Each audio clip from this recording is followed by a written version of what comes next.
Bethany Manctalo here. Welcome to our Millwall fan show with some new voices, but the same focus. Just everything Millwall. Enjoy!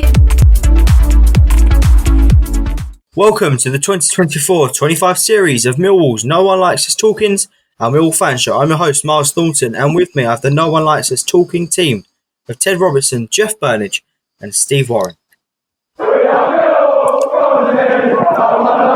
Not everybody likes them, but they don't care. Welcome back ahead of our fourth fixture of the season. It wasn't what we wanted on the opening day against Watford. Away to Pompey, it was a rare Carabao Cup first round win for Millwall, but a rollercoaster ride at Bristol City ended in a loss. Well, 23-year-old Femi Aziz has completed his deal to join Millwall. He will be available for Saturday, but someone who won't be available but has signed a contract at Millwall and completed his medical is Daniel Kelly from Celtic. We're just waiting on Celtic, who are delaying the transfer, so hopefully that will get done, but he definitely will not now be available for the game on Saturday away to Hull. First of all, Ted, we'll start with you. What do you think went wrong in Bristol? What went wrong in Bristol? Good question, but it's quite obvious. You cannot allow anybody the time and space in the penalty area that the Bristol City players had to score their goals on Saturday. All four of them was from a player inside the penalty area with no one within 5 yards of them. Admittedly, the first one was a rare mistake from Ryan Leonard, but he did do his air shot. The guy's on the edge of the 6-yard box, puts that away. Free header for the second one from Armstrong, where I don't know, whoever was supposed to be marking him, give him 5 yards for a free header. Same for the third and fourth goals. You can't give people in a championship that amount of space in your box and feel, think that they're not going to score. Thankfully, I thought Jensen, the keeper, made a few good saves where he came up and cleared it. But on the positive side of it, we was pretty lively up the other end and could have, in fact, scored more than three. The thing at the moment, Miles, I've been to all three of the games, and we could have quite easily won all three. We could have won the Watford game by 3-2. We could have won this game by 4-3. It could quite easily have been our way, but it wasn't. So we've got to do some tightening up, which I'm more than hopeful of, that with Tanganga being available to us from now on, he will definitely come back into the team, I'm sure. And hopefully he'll steady the ship at the back there like it was at the end of last season.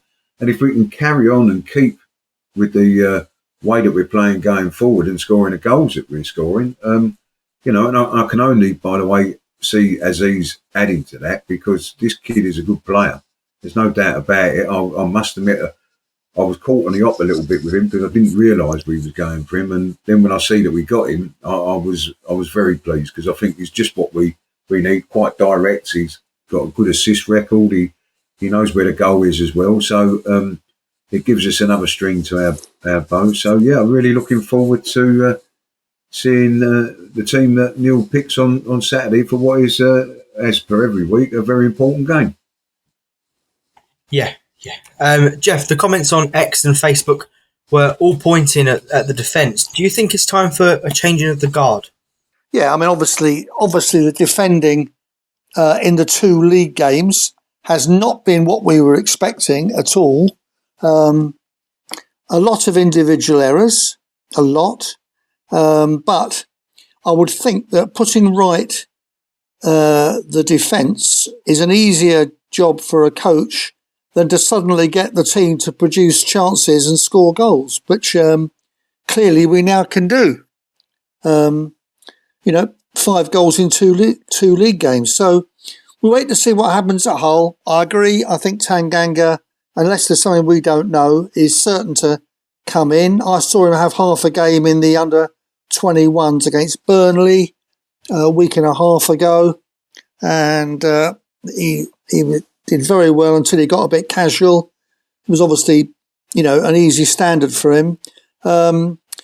Interesting that on the highlights, it's clear that Jensen made quite a few saves at Bristol. So not just the defending by the outfield players, those individual errors. There must have been other errors which which, Jensen got them out of. So I suppose for all of us, what we're looking forward to is, what time's kick-off on Saturday? Is it 12:30 at Hull? Yeah. No, it's 3 o'clock, isn't it? 12:30. 12:30. Is it? Well, 11:30, I'll be on the mobile looking. I'm not going up there, so I'm intrigued to see what the team selection is. Intriguing. Because I wouldn't be surprised if McNamara wasn't in the starting lineup. When Neil came in, he put Billy Mitchell and Danny McNamara in the team, and they hadn't been in the team because he knew they were Millwall boys, and that's what was needed. So who knows? But 11:30 on Saturday, let alone forecasting the result, which we do on this programme, but forecasting the starting 11, quite difficult this week, I think. Yeah, agree with you, Jeff. Steve, Watmore and Romain Esse have found their shooting boots definitely this season, both scoring plenty of goals already. Romain Esse twice, I believe Watmore 3 times now. Do you think Harris changing the attacking approach has benefited them both? Yeah, I think it has. I also think that both players have benefited from just having time on the pitch. I think, going back to what Jeff was saying, I think we've got to stop giving the ball away so cheaply, and it will benefit them even more. But Duncan's clearly more experienced, and especially at this level, and I think he'll just go from strength to strength as long as we can keep him on the pitch. Roman's still learning his trade a bit, but he's getting better with every game you see him, and I think his confidence is beginning to come to him now, and I think he'll be good. And Neil's actually said that he's trying to find that right balance between kind of attack and defence, and I think I heard him say that he doesn't think he's found that yet. So yeah, I think we'll see more from both of them. With this new wide player as well, it might allow one or both of them to play a little bit more central in support of one of the strikers. And I think, again, if they do, I think you'll see more goals. One thing I say about Esse, Steve, what I've been impressed with him is his defensive work. I mean, he's getting all the plaudits because he scored a couple of goals and he's looking lively in that. But from the boy that was playing last year, he's grown up to be a man. He knows what his defensive duties were. And I think he's proven that in the last couple of games. Yeah, I think that's what we're seeing. I think, as I say, we're actually seeing him learning as we go. And with every game, he's getting more confidence and more experience. I think off the ball, he's not quite there yet, but we've got to remember he's 19. He'll need a long run of games to get that part of his game right. But the 2 goals he's got, how long since we had a player that could pick his way through 3 or 4 defenders and then shoot? Yeah. Twinkling feet. Both the goals, weren't they?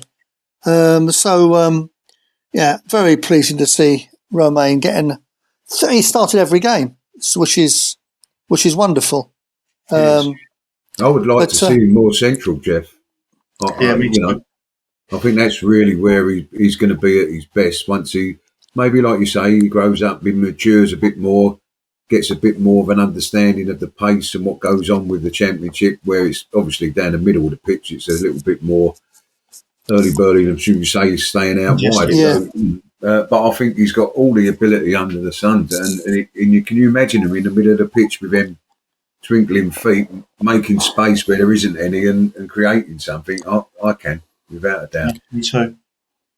I'm not sure about that because the midfield in the Championship has got some very, very strong physical players, hasn't it, in there? He may be a year or so off of that yet, but look, the important thing is he's playing, he's starting. That will give him confidence. Maybe he'll continue to start because the one thing we've got to offer a 19-year-old is you're playing. Yeah. Whereas if you go to one of the big boys, you might still be in the under-21s when you're 22. If that doesn't sound like cockeye, but you know what I mean. I don't see him as an out-and-out midfield player, but I see him more like perhaps in a position that Honeyman's playing at the moment, like a number 10. Although George Honeyman, there's nobody that works harder than George Honeyman. He covers all sorts of areas. But Romain Esse, I think, playing as a number 10 because of his feet, and he can see a pass the boy. I can just see him sitting in behind the main striker and causing mayhem at some places. I really can. At the moment, Honeyman has got to be played from the start. He's so hard working. He's done very well in both the games. And I didn't think of him as a number 10. That he's only there presumably because Fleming's injured. Maybe that's the reason. But he's done very well, and he's experienced in the division, and he works his tail off. It'd be lovely if he could score a few goals, wouldn't it? Because a number 10, you need him to be getting goals, really. It's not like he ain't had chances. He's had a couple of chances. He's got himself into position for chances. He had one against Watford, one against off the line against Watford, and then there was one off the line against Portsmouth, wasn't there? He can get himself in there, but like you say, you need him to be a bit more clinical in them situations. But you can't fault him. The guy's work rate is second to none. I think the Watford game you could describe us as unlucky to lose. But the Bristol City game, we just made mistake after mistake. And you don't deserve to win, do you? No. We've got players, we played 3 games in a week and all the rest of it, start of the season, and, their bench was better than ours. I think that's just what it came down to at the end of the day.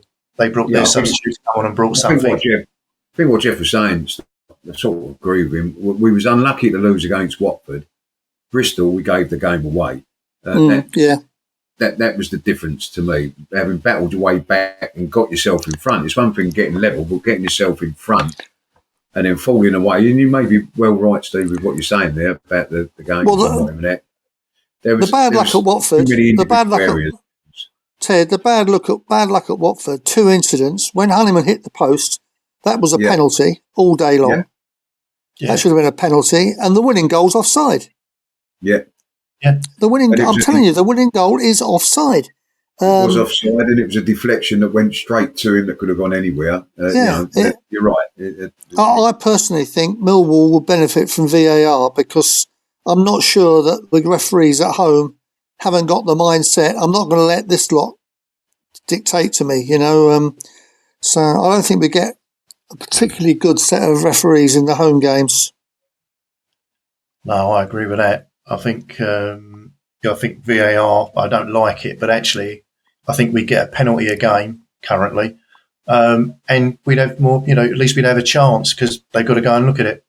I'm your host, Myles Thornton, and with me I have the Millwall Lionesses talking team of Ted Robertson, Jeff Burnige and Steve Warren.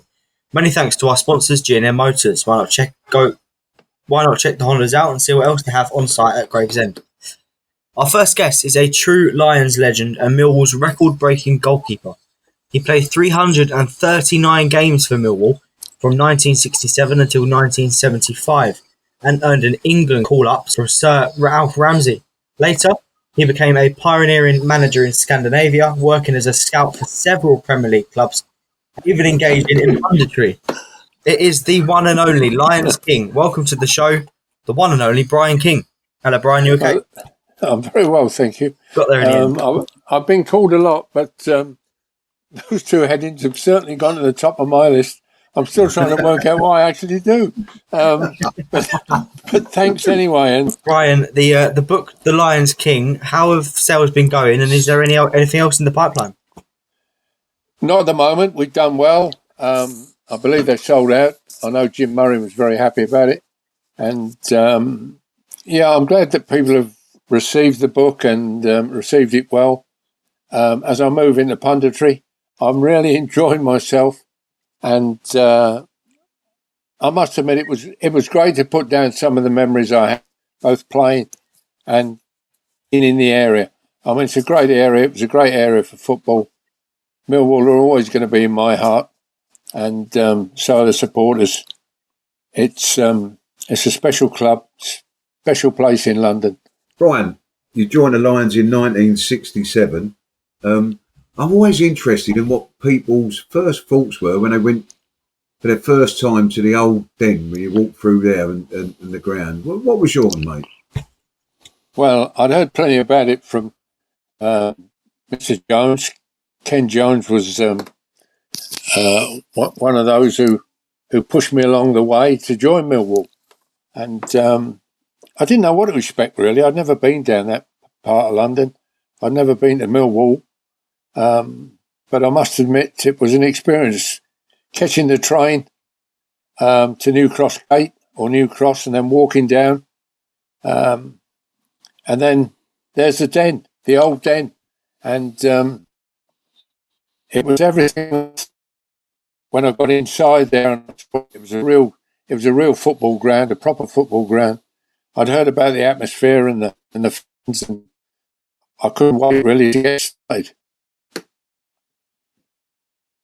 It was a very warm and welcoming ground, wasn't it, Brian? It was if you played well. And I can assure you that my first impression of the ground and also the club and the fans was I'm having to take over from two really great goalkeepers. I mean, Alex Stepney was a fantastic goalkeeper and the first sort of legend of the football club, and he had to take over from Reg Davies, another legend. I mean, I joined the club just after Alec went, and the goalkeeper who was the first team goalkeeper when I arrived was a guy called Laurie Leslie. Again, fantastic fella, fantastic goalkeeper, and it was an eye opener for me because I'm going to be training with a Scottish international as such. Brian, good evening. It's Jeff here. Jeff, lovely to speak to you again, and I did love the book, Brian. Fantastic book. I think my favourite of all time of football autobiographies. So, but I'd like to know, during your 8 seasons at the Den, which matches stand out as being memorable for you? on my first, I mean, it was a surprise when I got the call to play against Northampton in the League Cup. That was the first real taste of first team football for me at Millwall. And shortly afterwards, I got the call to play against Blackpool. I think it was a Tuesday night, and there was a big crowd there, over 20,000. Blackpool were top of the league at the time. Laurie Leslie had been injured at the weekend, and I arrived at the ground not really expecting to play, and then I was told I was going to play. So it was a wonderful app. That was the first real time I got and saw the Den with a big crowd in, and we're playing a very good side at the time. And it finished 1-1. I had a decent game. It was my league debut, and it's a game that I'll always remember, of course, because there were some good players in the Blackpool side, and as I said, they were top of the league. And I really enjoyed the atmosphere. I mean, people say, "Well, were you afraid of the atmosphere?" And afraid of that big crowd, but I wasn't. I enjoyed it. Little bit of a problem with the goal, maybe. Maybe I could have done better, but it came off of Harry's backside. Actually, I think it was Gordon Milne who shot, and Harry seemed to stick his backside in the way, and he got a deflection. I parried it, and bloke called Jerry Ingram knocked it in, and that was a 1 each, and we finished 1-1. But it was a really great experience. I mean, I'd arrived in professional football as such. That wasn't the only shot that Harry got his backside in the way of, I don't think, Brian. No, and me as well, actually.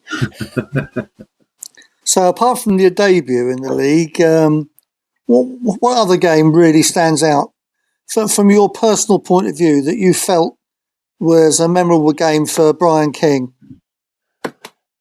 Well, I suppose the year we missed out on promotion, I seem to have quite a few good matches in that year, that season.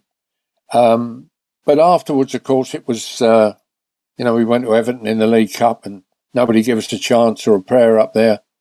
I was fortunate to have a very fortunate first half where everything that come my way, I seemed to knock away or get in the way of, and managed to keep us at 0-0 at half time. I can remember when I went to work for Everton, the chairman, I'd never met Bill Kenwright, but I introduced myself to him, and he said, "You don't have to do that. I can remember you, you bastard. You knocked us out of the FA Cup." So that was a nice introduction from Bill, but, we had a good chat and a laugh about it. He said, that it was one of the best goalkeeping performances he'd ever seen at Goodison Park, and that's including World Cup matches that were played. And I thought, well, that'll do for me. But it was a very special game. I mean, we played well. Pitch was terrible. Everybody played their part, and we got a great result. We never got a decent draw afterwards, but that, I suppose, really was a match that stood out. Huddersfield at home when Alf Ramsey was there. Also, I wasn't sure whether I played well or not, but we won 1-0, so I had a couple of decent saves off of Frank Worthington. And, it was a situation where from there it materialised that Alf thought I was all right. And obviously it was always difficult playing for Millwall, because when you're competing against Phil Parkes at QPR and Peter Shilton at Leicester, or Ray Clements at Liverpool, Peter Bonetti at Chelsea, it was never going to be easy anyway. But just to be mentioned in these, with these guys was fantastic for me anyway, and my family, and I hope for Millwall Football Club. But Brian, you did get to wear an England shirt though, didn't you? I did indeed.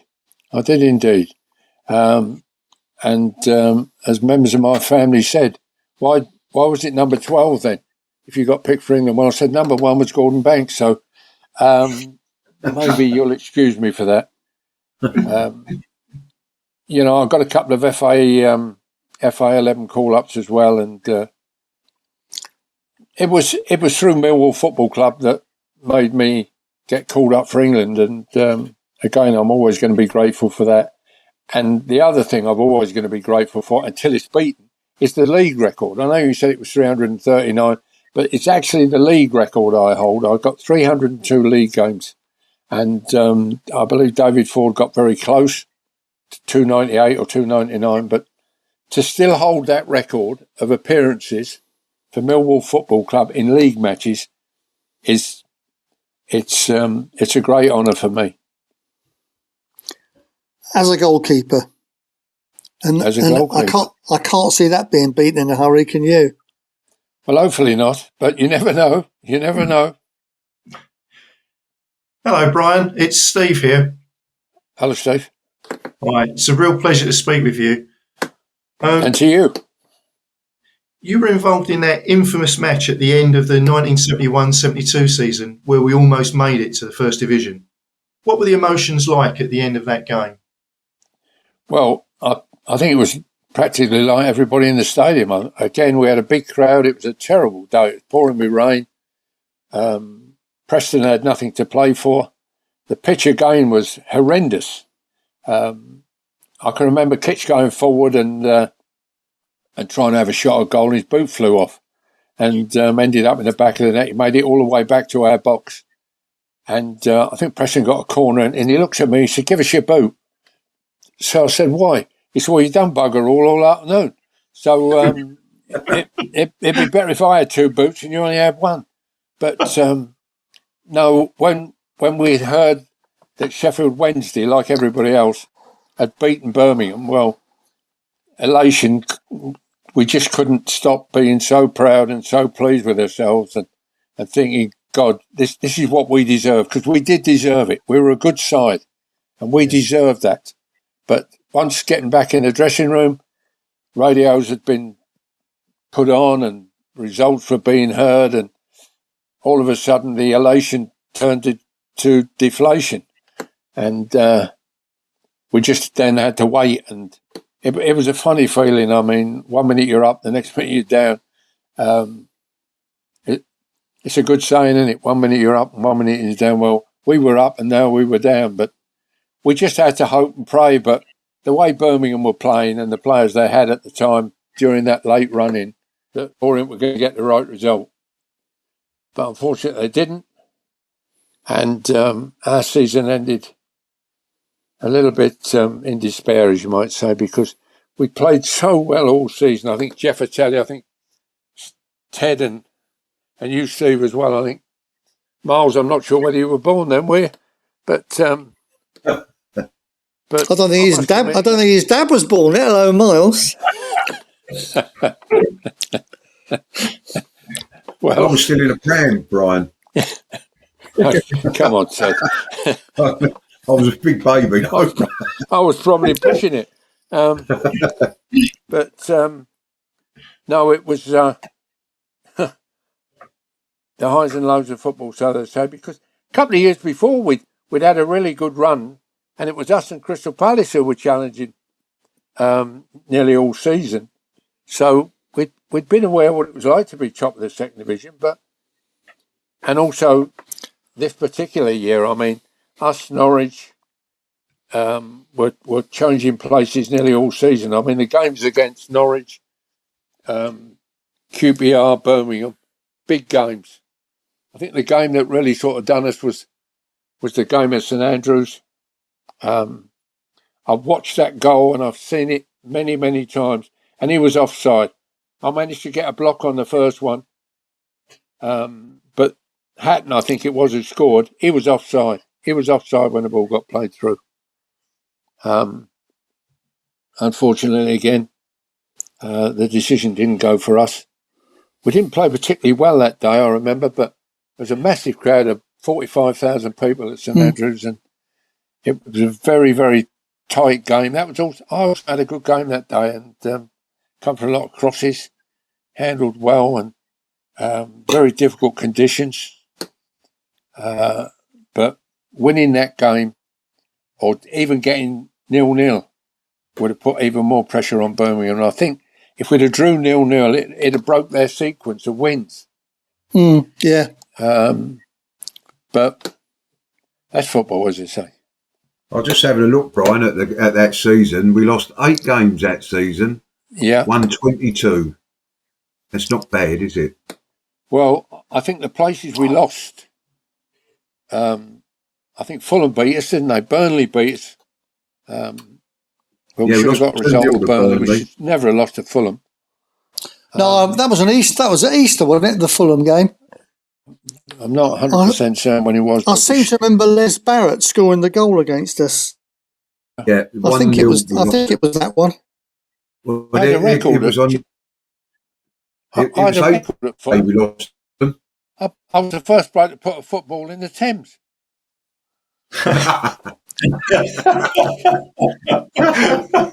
You love a record, Brian, don't you? I tell you what. I wish I'd kept a few. No, but it was it was those places where we gave away points, and we should have done better. But we played some good football that year. I mean, we had some really good players. I mean, Bridgeau, Smethurst, young Dougie Alder, Poss, of course, my big mate Kitch, Alan Dorney, Andy Crippo, Dennis Burnett, Eamon Dunphy. I mean, all played their part in that season, and all should have been rewarded with, for the first time ever, Millwall Football Club playing in the First Division. Brian, how do you think that team would have got on if they'd got promoted? I think we'd have done well, Jeff. I think we brought in one or two new players. I can always remember somebody saying about, if you could have wished a player back, who would it have been? Well, for me, and I think it was mentioned before, that Keith Weller would have been the player that you wanted back. And I think Keith would have been the difference for us, because he was such a good player. But no, I think we'd have done well. I think we'd have done all right. I don't think we'd have won anything. We'd have certainly given problems to a lot of teams, especially at the Den. Nobody liked coming to the Den, especially that season. We were unlucky there also. In that year, I think we lost to Middlesbrough in the Cup replay. It was all I can remember was the winners of the Middlesbrough Manchester United tie would have Middlesbrough Millwall tie were going to play Manchester United, which would have been a big boost for us as well. I think that was the same season. Yeah, but, I think it was. I not only lost going out the cup, but I lost 2 teeth up at Middlesbrough that night as well. The boy Downing, who played on the wing. He caught, I think Brandy knocked a ball back to me, and I went down and picked it up. And he come in with his boot a little bit nastily and caught me straight in the face. I remember saving a penalty there, and then I made it. I think it's Clive Thomas. Clive Thomas, you remember him? The book. It was the ref that night. Yeah. And I saved John Icton's penalty, and he said to me, "You moved." I said, "Well, you weren't looking. How'd you know?" But then they retook it, and we got beat 2-1. Brian, shall we move on a bit more up to date now? What about Erling Haaland? He scored 91 goals since joining Man City, and Everton scored 86 goals in the same period. A unique stat, Brian. And I understand Everton decided against a £2 million move for Erling Haaland because, according to Duncan Ferguson, it was not the right move at the time. Was you around the Everton scouting team at the time? And if you was, did you have any knowledge of Haaland with your knowledge for Scandinavian football? And did you advise him at all? I brought him in. I brought him and his dad into Everton. He was there for 4 days. Worked hard to get him in because there was a lot of competition. Brought him in. I'd seen him playing for the under-15s international team. And the thing that pulled my attention to him at that time was they kicked off. Swedish goalkeeper and centre-half were talking on the arc, on the 18-yard box. A lad from Stabbuck knocked the ball to Erling. He's looked up. He's hit it from 55 yards straight in the back of the net. And the goalkeeper and centre-half still stood on the edge of the 18-yard box, wondering what's going on.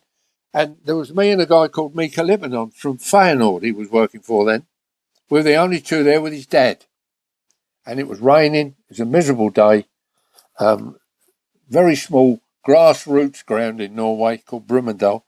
And I just thought the size of him, he was the same size then as he is now, except he's filled out a bit now, of course. But then he was exactly the same, 6'2", great shape, had a bit of a leggy running style, but very powerful. And of course, when he's playing with 15 and 16-year-olds, it'd knock anybody about anyway. But we got him over, and he played a couple of games. I think he scored 4 goals in the week. But the consensus of opinion was that as he's that size now, when players of his age grow and become equivalent to him or become larger, as I was told, he wouldn't be so effective. Well, I think effective is a word that when you look back now and you think, my God, we could have had him actually for 60 grand. It was a £2 million deal with add-ons and add-ons and add-ons, but it never materialised at all. It was at Bryne, which is a little second division club in Norway. He left there and went to Molde, Molde to Salzburg, Salzburg to Dortmund, and Dortmund to Manchester City. And the rest is history, as I say. He can't stop scoring goals. He's a big, powerful boy. Listen, I've given a few names to Millwall, and I've had no response in anything. So, the way they look at us, I'm sure clubs today, they think old school, not interested in stats, he's not interested in this or that. No, we're just... The worst thing is I never even got thank you. That was the worst thing. That's the thing that hurt me. I don't care if they're not going to take the players I recommend. But I've had a good record with the clubs I've played with. Every club that I've scouted with. I had Olaf Malberg, centre-half, who went to Aston Villa. John Gregory's told me many times he's probably the best player he'd signed. Ron Atkinson, certainly, on a tribute to me, my daughter done from his 70th birthday. Both of them has both said on it. Ron Atkinson said, the best thing and the best player I ever brought to Sheffield Wednesday for Ron was Nelson. And then, of course, John said about Olaf Malberg, I had a lot to do with Eddie Presland, bringing Luka Modric to Spurs. We've had one or two other before then. Eric Torsveit come to QPR, then went to Tottenham. Henning Berg went to Man United. Ronnie Johnson went to Man United. You know, players that we've seen here that I've grown up with that have moved to England and other parts of Europe. But people are not interested to listen to me. And, you know, I had, 27 years as a scout with Aston Villa, Tottenham, Everton, and back to Aston Villa. And I finished, 3 years ago? Well, I finished the year of the pandemic. And as excited as you get over seeing players, and I've seen a couple now. I mean, there's a young kid playing for Rosenborg here yesterday, scored a hat-trick, 17 years old. There's no point in me telling you his name and no point in me telling Millwall his name because that's where it ends. I try to keep myself involved. If I could help Millwall, I would, without any fear. You know, Millwall's my club. Coventry I'll follow a little bit. Chelmsford City I'll always follow because they're the ones that give me my first chance. But Millwall's where my heart is. Millwall's where my heart is. One last question from me, Brian. The world of football has massively changed since you were playing. What would you say were the most significant changes, and what do you make of the recent changes or recent tinkering with the rules? Biggest change for me is the pitches. I mean, you always used to look forward to the season start because you usually had lovely grass and the ball would run and nowadays, I mean, at the end of the season, the pitches are better than when I played at the start of the season. People say to me, how would you do in today's game? Well, you know, I think you should start asking the players of today how they would do when we played, you know, in the 60s and the 70s. I mean, having to cope on those pitches was not an easy way to play football, but we done it. And I think, as you see through the YouTube bits on matches from the Premier League or the First Division then, players coped. I'm not sure about the rules. If VAR is causing the problems it's causing, you know, get it sorted. If you're going to use it, make sure you use it properly. Because I can't understand why it takes so long to make decisions, which maybe myself, Ted, Jeff, Steve, we can see on the box within 10 or 15 seconds what should be done or whether it's offside or a free kick or a foul on the goalkeeper or whatever. But it stops the game. It stops the game. We had a little period before VAR where players were getting injured and the opposition are waiting for the team to kick the ball out of touch. You know, it breaks the rhythm of a side. It breaks the rhythm of a game. And also the thing that really bugged me are the players who are going down as though they've been shot, and going down as though GBH has entered on the football pitch, but half of them must be terribly embarrassed when they see the replays and things and see what they go down for or free kicks that they're trying to win. There's this permanent thing about, you know, okay, we never encountered so much cards at the start of my career, but you see players when fouls and things are being committed where straight away players are indicating to referees that they should be getting a card out for a player. It's nothing to do with him. But it's just the attitude of players today as well. I don't know, how can we say? We were honest in my day, but as dear old Benny used to say, if you're going to cheat fair, if you're going to cheat fair. That's what he used to say. And if you can work that out, well, all the best. But football's a simple game. Coaching's a simple game. Managing is a difficult game. But football in general is a simple game. Let's keep it simple. You know, it doesn't need all the little twists and turns that have been introduced now.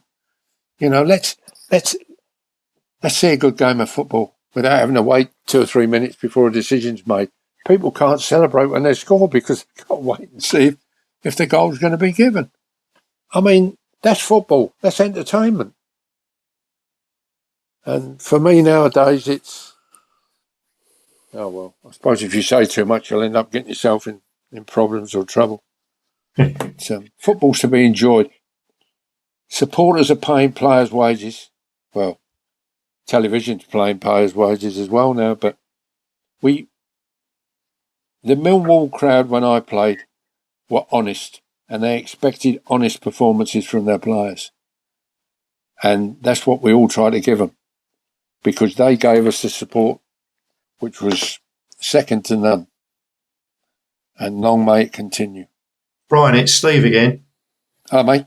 I know you thought that bringing Tanganga in permanently was always a great move for the club, and Langstaff is potentially a great acquisition. What positions do you feel we still need reinforcements in? Well, the thing that impressed me, of course, last year was when Neil and saved the ship virtually. Or what I saw, I didn't see a great amount of matches, but the matches I saw, we didn't play well, and you could sense that the atmosphere was wrong within the football club. But if you're going to challenge, and they always used to say it's good to have. It's always good to have players in every position, or certainly have two of them. And Millwall have still got certain players from 5-6 years ago, which people have told me that maybe they should be moved on. But this we've got, and I don't know what the budget is. So I see we've just signed a player, haven't we, this week? Yeah. Ezra, is it somebody? Femi Aziz, yeah, from Reading. Yeah. Neil believes he's going to be an asset, so we have to go along with Neil. He's the manager. But, the thing that arose around the goalkeeper last year, or the terrible, tragic thing that happened to him, was a shock, because I really thought he could be a goalkeeper that could certainly be the first team goalkeeper for a number of years to come. But we brought in two new goalkeepers. Hopefully they're going to settle quickly. We've scored goals. We've given them away. I've seen some of the goals we've given away. That's not been pleasing to the eye. But you can never have enough good players. And whether we've got 16 good players, I think I'm out on that. Thank you for joining us, mate. Sharing your thoughts about Millwall and broader football matters. It's been an absolute pleasure to have you on the show once again. But before you leave us, we've got a new prediction league. We're going to ask you 3 games in the Championship. The results will be collated at the end of the season. And then we will know who of our guest hosts, panellists and regular reporters are the best score predictors of the season. I'm told there'll be a prize. So here we go. Sunderland. Can I get your prediction for Sunderland versus Burnley, please? Sunderland versus who? Burnley. Right. Burnley to win. 2-1. And how about your Swansea versus Cardiff prediction, please? 1-0 Swansea. I like that. And how about Millwall versus Hull, of course? 1 each. Okay. Do you know what? I'll take that after the last couple of results. Listen, I've got a sneaking feeling that we might get a result up there, because they're not exactly foreign as we're not. Always a difficult place to go to Hull. And let's keep the fingers crossed we don't get beat. Let's hope so. That's all we can do, right? Brian, chaps, thanks very much. Steve, Jeff, Ed, we enjoyed it. Cheers, Brian. Been a pleasure as always. Good night, Brian. Thanks, Ted. Thank you very much. Good night, Jeff. Yeah. Cheers, Steve. All the best to you, family. Thank you.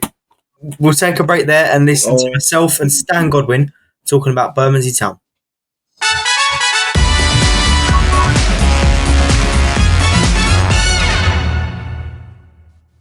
Bermondsey Town? You heard of them? I have, but what about then? They're a football club based in Rotherhithe. They're currently members of the Kent Football League Premier Division and play at the St Paul Sports Ground, Salt Road. They ground share with Fisher on match days. It's where the Millwall Lionesses, Romans and Pride play on Sundays. Oh yeah, I know. Well, if Millwall are away, I'll get along. Check out the fixtures and details on the Bermondsey Town website. I will give it a go.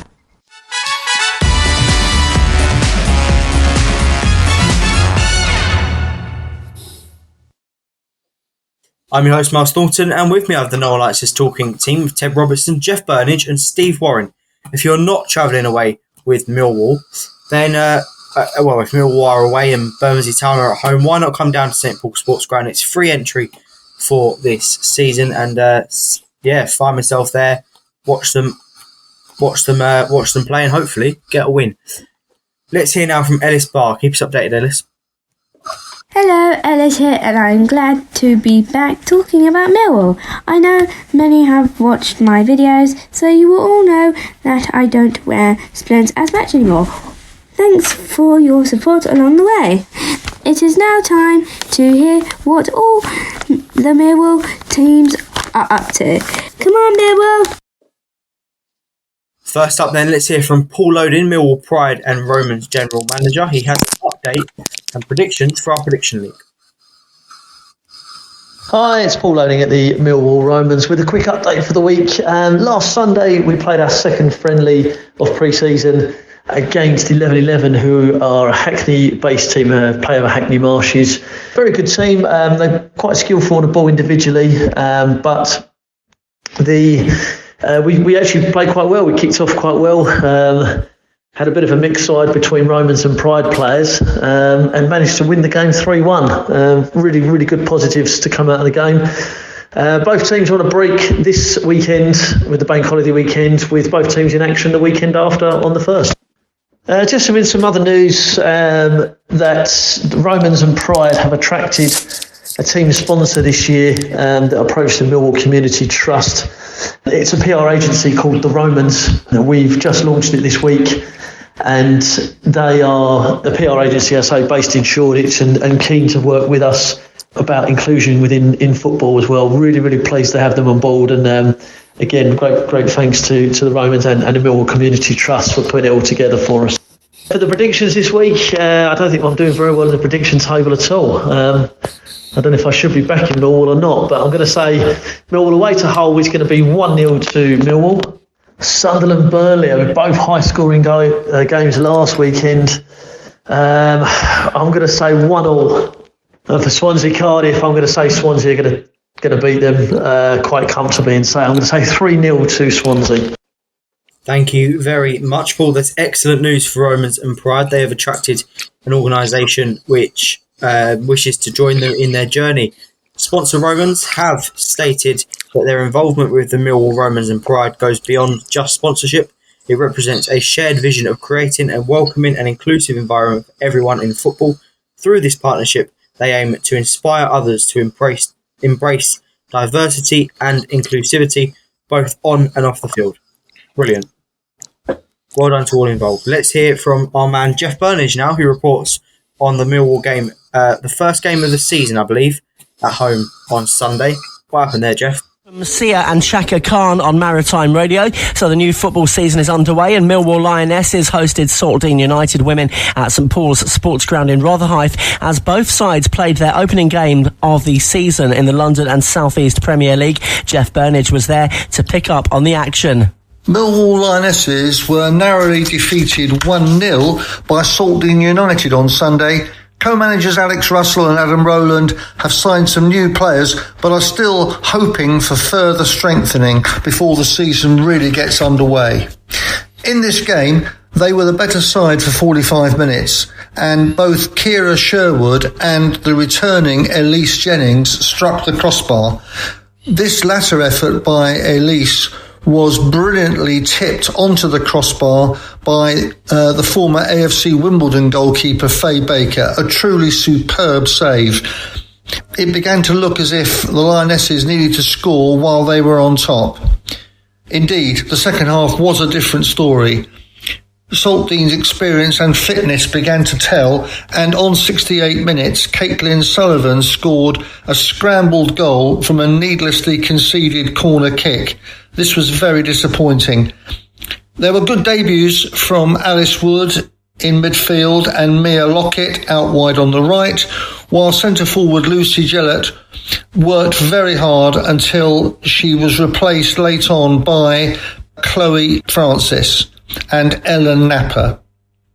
The Lionesses' next game is not certain yet, as there may be postponements affecting the next 2 Sundays. Further information will be on the report next week if they have a friendly. Thanks very much, Jeff. Looking forward to your update on forthcoming fixtures. Jeff, have you got any updates for us? There is an update. They have got a game this Sunday. They're playing Fulham, who are the favourites for the Championship this year, at Motspur Park, that historic ground, which is now Fulham's training ground. That's on Sunday afternoon, 2:30. Fulham always charge entry, so it'll probably be a £5 for adults and I think £2 for children. 2:30, Motspur Park, Fulham versus Millwall Lionesses. Get down there if you can. We head to the MKM Stadium this Saturday to face Hull City. They currently sit on 2 points after 2 draws against Bristol City and Plymouth Argyle. They didn't fare very well in the Carabao Cup after a 2-1 loss to Danny Roll's Sheffield Wednesday. The current odds are Hull City to win 10-11, the draw 9-5, and the away win for the Lions 5-2. How do we see this one going, and what score predictions would you make? Ted, we'll start with you. Yeah, I see this one going. Well, I've got a good feeling about this whole game. I know, like Brian just said, that it's a difficult place to go, but I really fancy us this week. I think Tanganga coming back will be a big plus. Aziz probably starting on the bench, I would have thought, but there's something to come on there. Hull's pretty similar to Bristol City, so I am going for a 2-1 win to the Lions. Would you like me to do the Sunderland one? Yeah, you might as well go for it now. I believe it's going to be a 1-1 draw because they've both started very well, them two sides, and I think that'll be a draw there. And the Welsh derby, or I'm sure they'll be quite polite and nice to one another, but I see Swansea 1, Cardiff 2 is what I can predict. Fair enough. Jeff, how would you go for, first of all, your Millwall score? Well, we're all optimists, aren't we? I can imagine we've all got a good feeling in our stomachs about going to Hull. Be so Millwall, wouldn't it, to lose 4-3 one week and then go away and do something special away the next week. I do genuinely think we might win that game, but I'm going to forecast 1-1. There's a lot of 1-1 Millwall draws, 1-1 draws in this prediction league this week. Sunderland versus Burnley then, Jeff. What do you reckon about that one? Well, I'm not allowed to do 1-1 now after what you said. I think Burnley will win that game. I'm going to go Sunderland 0, Burnley 2. And Swansea versus Cardiff. Neither of those Welsh sides look like doing much this season, judging by early results and managerial changes and outgoing transfers and what have you. But it's always a pretty feisty game, that. If it's at Swansea, I think Swansea will edge it. I'm going to go 1-0 Swansea. 1-0 to Swansea. Fantastic. And Steve, what would you go with for Millwall versus Hull, please? Well, I'm really optimistic for us this week. I think what with the changes possible coming back in now, I'm going to go for 2-0. I think Millwall win 2-0. And then Swansea versus Cardiff. I think Swansea are going to win that one. I reckon that'll be 2-0 to Swansea. And how about Sunderland versus Burnley? I think Burnley this year are going to be the team to beat, so I think Burnley are going to win that 3-1. Okay, well that's us up to date with our prediction league then.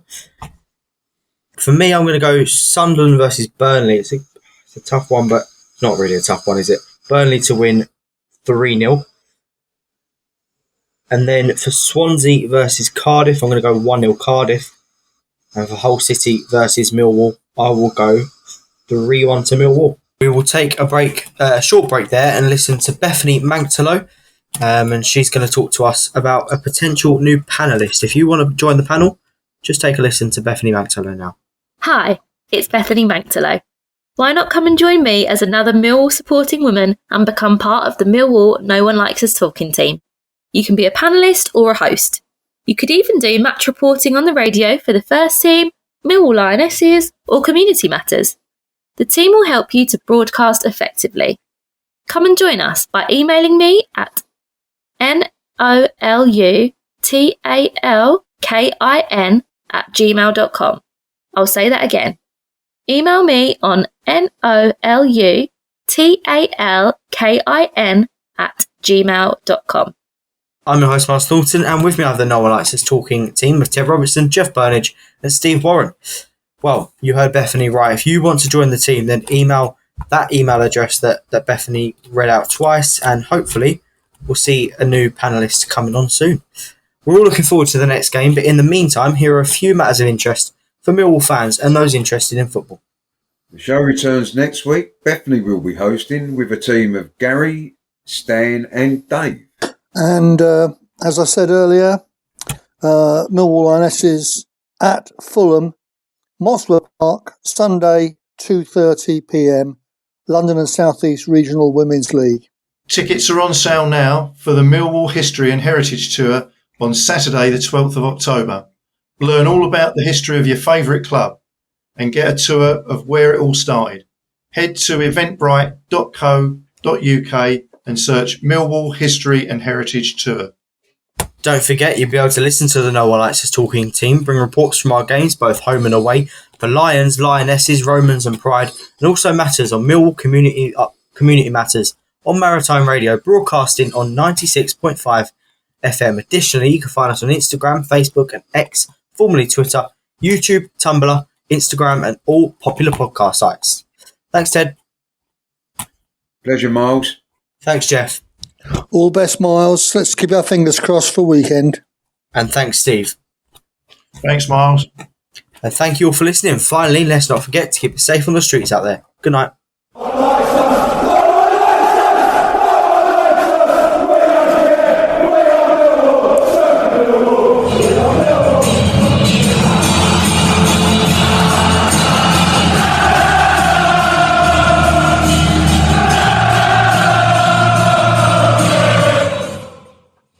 Our Millwall Fan Show is sponsored by G&M Motors of Gravesend, Honda dealers and much more. Thank you.